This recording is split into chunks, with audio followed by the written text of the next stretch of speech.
الحمد لله رب العالمين والصلاة والسلام على سيد الأنبياء والمرسلين وعلى آله وصحبه أجمعين أما بعد. حضرات علماء، اساتذہ جامعہ، عزیز طلبہ، مہمانان عظام، ہم سب سے پہلے اس خالق کائنات کا شکریہ ادا کرتے ہیں کہ جس نے ہم تمام احباب کو، مسلمانوں کو آج کے اس عظیم الشان اجلاس عام میں ایک دینی مجلس میں بیٹھنے کی سعادت بخشی۔ کرم ایسا کیا اے مالک کون و مکاں تو نے، کرم ایسا کیا اے مالک کون و مکاں تو نے کہ ہم پر سہل کر دی گردش ہفت آسماں تو نے، ہمیں سے خاک کے ذروں کو مہر و ماہ کر ڈالا، ہمیں سے خاک کے ذروں کو مہر و ماہ کر ڈالا، بفیض خواجہ کونین اے رب جہاں تو نے۔ اس کے بعد ہم ممنون ہیں ان تمام اساتذہ کے، ان طلبہ عزیز کے کہ جنہوں نے بڑی جد و جہد اور جاں فشانی کے ساتھ اس بزم کو سجایا ہے۔ رنگ نشاط بزم دو عالم پہ چھا گیا، رنگ نشاط بزم دو عالم پہ چھا گیا، جس دن کا انتظار تھا وہ دن بھی آ گیا۔ سامعین بزم، دنیا میں بہت سے جلسے ہوتے ہیں، کوئی سیاسی ہوتا ہے، کوئی تہذیبی ہوتا ہے، کوئی ثقافتی ہوتا ہے، لیکن آج کا اجلاس ایک دینی اجلاس ہے، اصلاحی اجلاس ہے۔ اس بزم میں ہر ایک مہکش کو وحدت کا جام پلاتے ہیں، اس بزم میں ہر ایک مہکش کو وحدت کا جام پلاتے ہیں، پیغام شریعت دیتے ہیں، انداز وفا سکھلاتے ہیں۔ علم کے اس میخانے میں پینے سے نشاط آ جاتا ہے، علم کے اس میخانے میں پینے سے نشاط آ جاتا ہے، اسرار حرم کھل جاتے ہیں، جینے کا شعور آ جاتا ہے۔ دوستو، قبل اس کے کہ تلاوت کلام پاک کے لیے آواز دی جائے، میں تمام ہی مہمانان عظام سے، جامعہ کے صحن میں کھڑے ہونے والے تمام احباب سے، اور جو بھی طلبہ جہاں کہیں موجود ہیں ان تمام سے گزارش کرتا ہوں کہ اجلاس کا باضابطہ آغاز ہو چکا ہے۔ آپ تمام ہی احباب و سامعین جامعہ ہادہ کی اس دیدہ زیب مسجد میں تشریف لے آئیں۔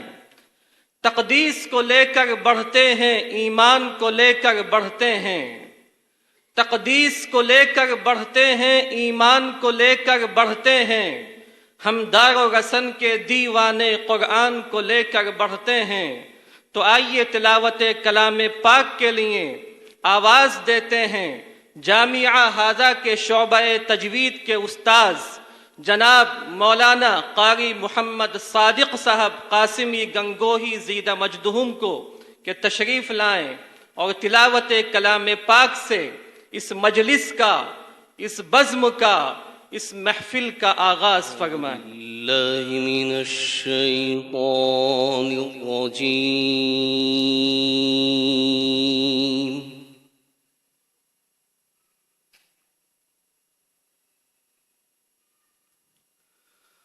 بسم اللہ الرحمن الرحیم،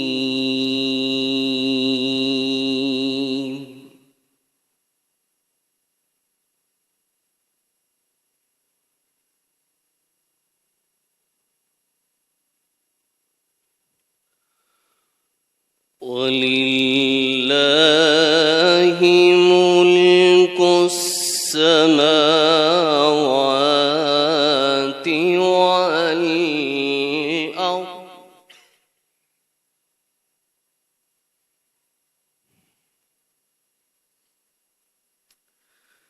والله على كل شيء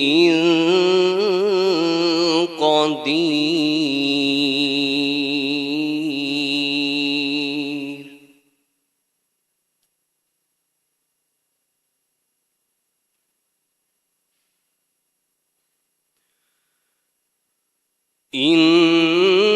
إن في خلق السماوات والأرض واختلاف الليل والنهار لآيات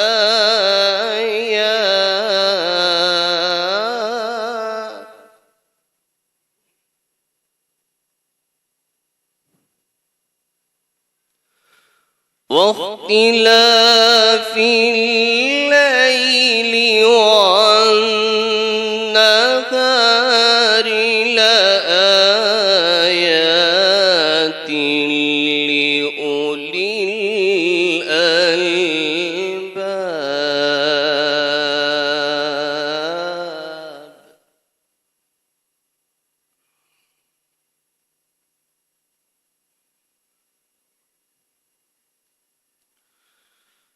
ولله ملك السماوات والأرض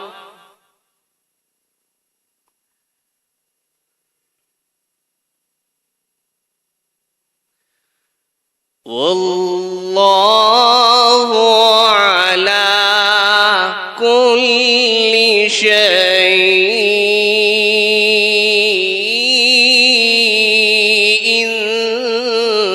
قدير.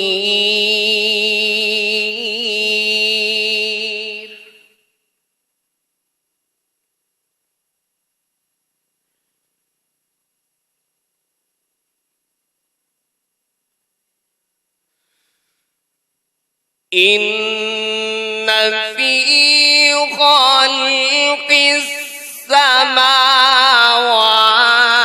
والأرض واختلاف الليل والنهار لآيات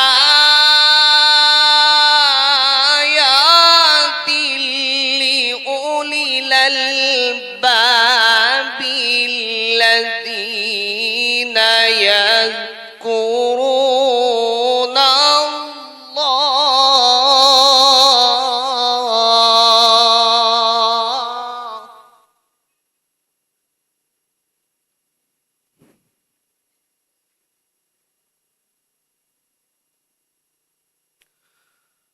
الذين يذكرون الله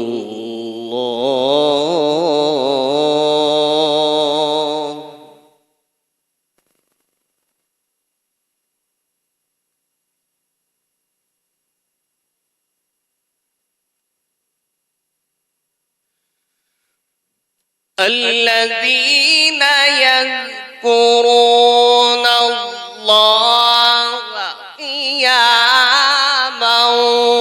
وقعودا وعلى جنوبهم ويتفكرون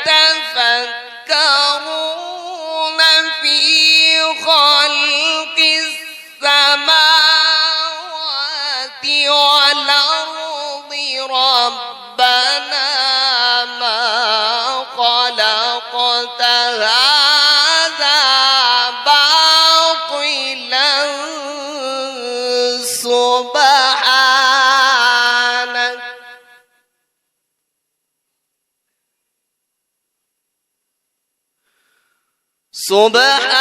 سبحانك فقنا وقنا عذاب النار.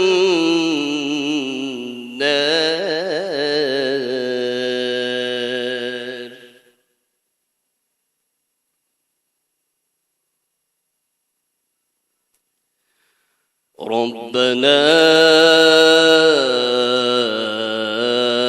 إنك من تدخل النار فقد أخزيته وما للظالمين من أنصار.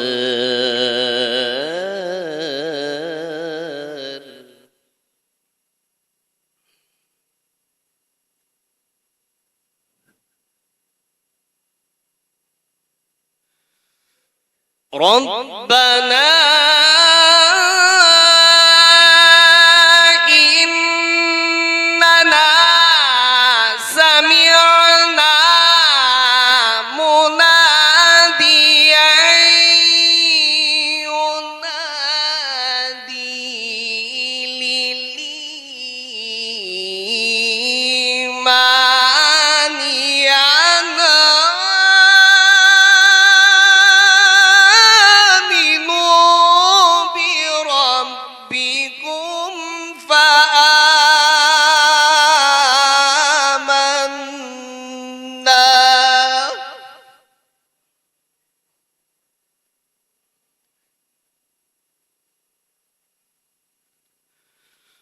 ربنا فاغفر لنا ذنوبنا وكفر عنا سيئاتنا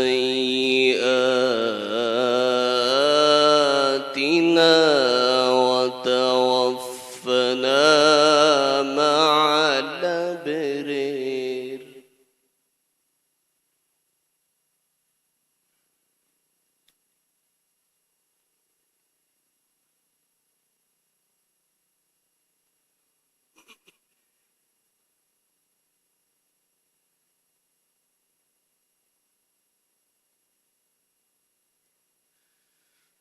ربنا فاغفر لنا ذنوبنا وكفر عنا سيئاتنا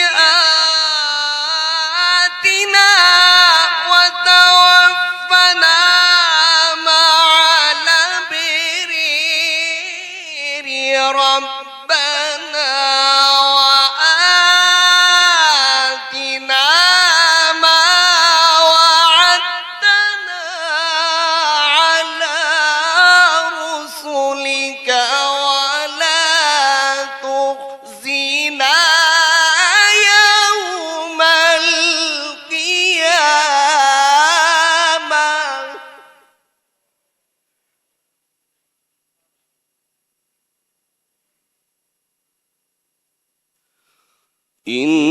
إنك لا تخلف الميعاد.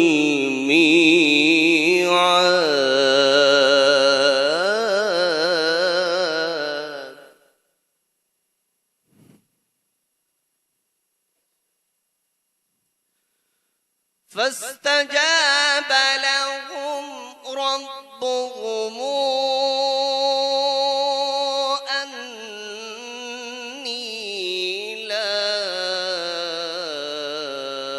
أضيع عمل عامل منكم من ذكر أو أنثى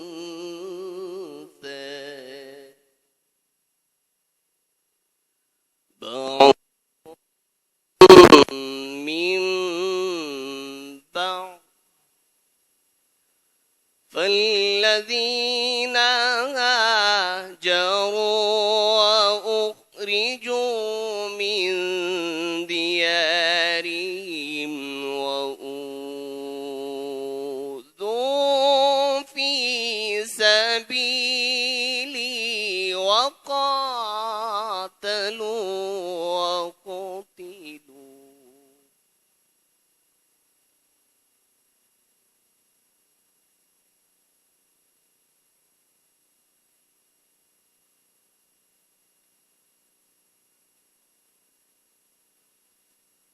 وقاتلوا وقتلوا لأكفرن عنهم سيئاتهم ولأدخلنهم جنات تجري من تحتها الأنهار ثوابا من عند الله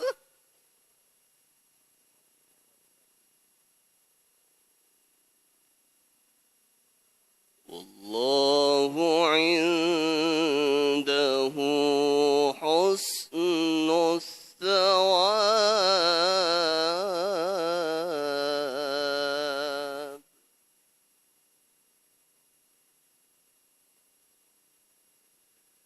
بسم الله الرحمن الرحيم بسم الله الرحمن الرحيم قل أعوذ برب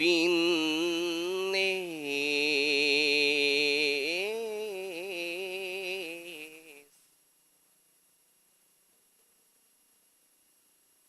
ملك الناس إله الناس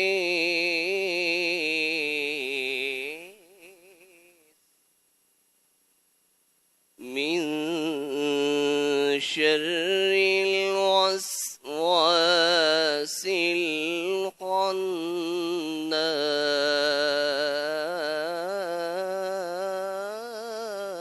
الخناس بسم الله الرحمن الرحيم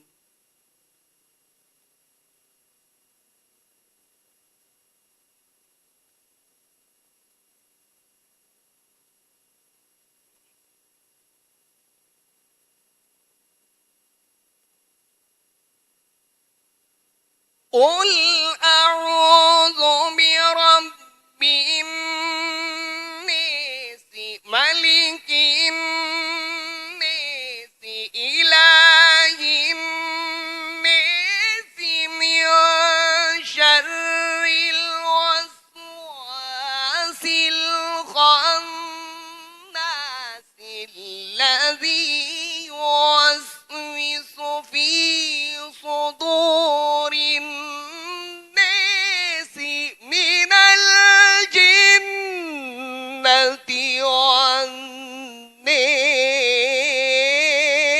والناس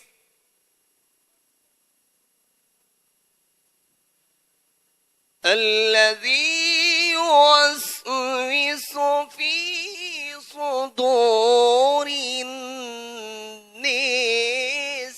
من الجنة